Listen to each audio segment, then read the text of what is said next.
Welcome back. As we recognize our nation's military this Veterans Day, many veterans say they are struggling with their finances.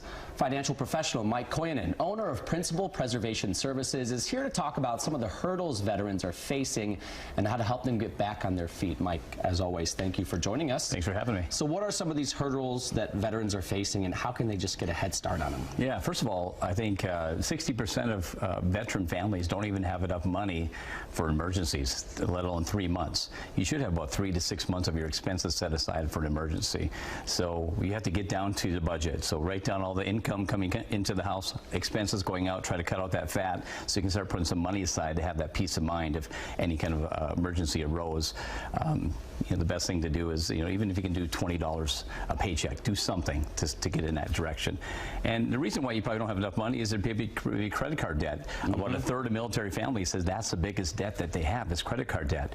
So again, we got to get that taken care of. With holidays coming, we can be tempted to use them. That $100 purchase, if you make the minimum payments, is going to cost you $200, so don't do that.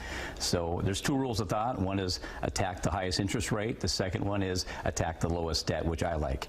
So what you're going to do is make all the minimum payments you can on the other debts, but make as much as you can on that smallest debt until it's paid off. And then when that is paid off, put all the extra funds to the next smallest debt and so on. It just creates a snowball effect. It's worked really good for my clients who've done that for their credit cards and even student loans.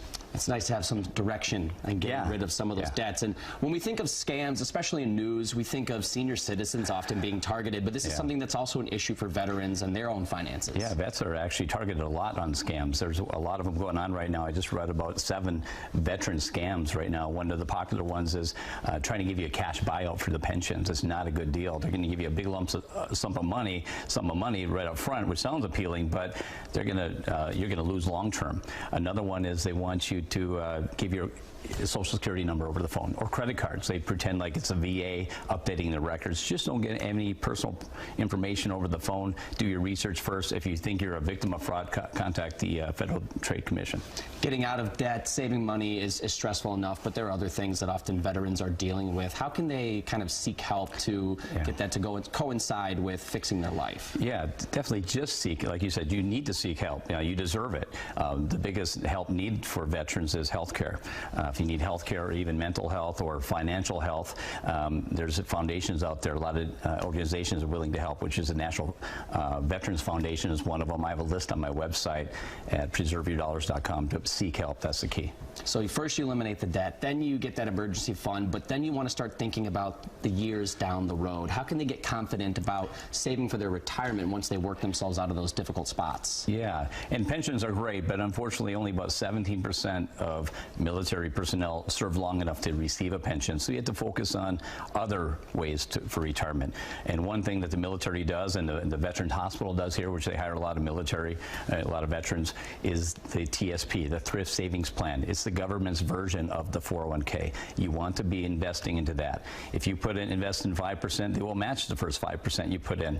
But it can be confusing because the TSP, you're not investing in certain funds. They have a bunch of letters. So you get the C fund, the S fund, the I fund, the F, the G, the L's. So what are you investing in? You need to sit down with a professional who understands what those funds are. Is that appropriate for you?